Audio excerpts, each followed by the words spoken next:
Hey, we're Drew and Leah Baldwin, and we serve here with Meridzo Center in Letcher County, Harlan County, Floyd County, Pulaski County. And as you know, we've been doing a lot of flood relief work in Letcher County as of recent. And so we're coming to you right now just to give you an update on what that looks like, what phase we're in, the process of the flood relief, and what that looks like. I wanted to read you a scripture verse in Galatians chapter 6, verse 9. And before I get to that, I want to let you know just that we're 3 months into this process, the flood relief that we've been working on. And in the phase that we're in now, which is a rebuild phase, you can sense, even with ourselves at times, just how overwhelming it is and how there's a feeling of a temptation to give up. It's a lot of work that needs to be done. There's many houses that need help, many families that need help, and it's a very slow process. And so I was driven to Galatians chapter 6, verse 9 for a promise for those who don't give up, what that looks like. If we can just keep running the race with endurance, what that promise would look like from God. In verse 9, it says, "And let us not grow weary of doing good, for in due season we will reap if we do not give up."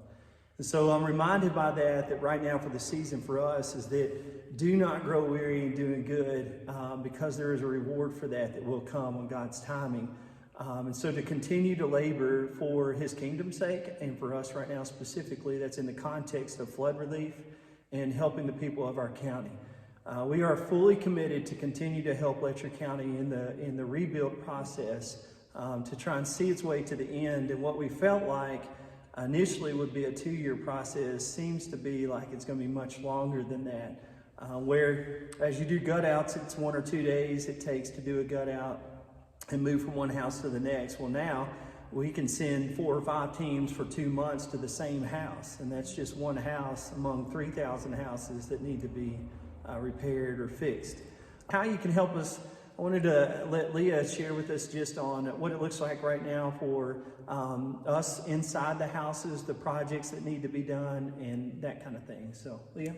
Well, I just want to first say, just thank God for the ways that he has provided already. As you look around behind us, you'll see insulation, and around us is drywall and Advantech, and a lot of that came from support from you, so we're very grateful. And one of the ways that we have transitioned into this rebuilding is contacting the folks that we gutted out their homes and asked them, okay, where are you now? What are your needs? And whether it's insulation or drywall or subflooring, we're trying to get it to them. And then there's a lot of people that have come back and said, this is amazing. And we always just say, God is so good. We're just pointing it right back to him because it's not us. And we're just grateful that we get to share God with them and Jesus with them, and that's where the hope comes from. But also, as people are reaching out and they're asking for rebuilding help, they're in all different phases. Some people are still trying to replace subfloors and get in insulation and drywall. And then there are those who are a little further along in the rebuilding process. And so one of the things that we really need right now is volunteers, skilled labor that can come in, whether it's with electric or with plumbing or carpentry skills. You don't have to be a professional. I mean, it's great if you are a professional. We'd love to have you too. But if you know a little bit, you've had some experience, and you're willing to lead a team of 4 or 5 or 6, and go into these houses, we've got some houses for you that could really use some help with the labor part of it. These homeowners are grateful, and they're so big-hearted, and they've become like family to all of us here, Chad and Stephanie and Drew and I and all the Meridzo staff, and so we're just really grateful. We would be really grateful for some volunteers, boots on the ground.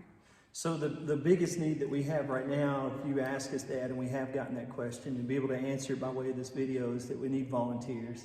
That's been a continual thing since the beginning, to have boots on the ground is the way that we have phrased that. If you could help us, please contact us, and we would love to have you. There are other needs besides that, but that is the greatest need right now that we have. Anything else?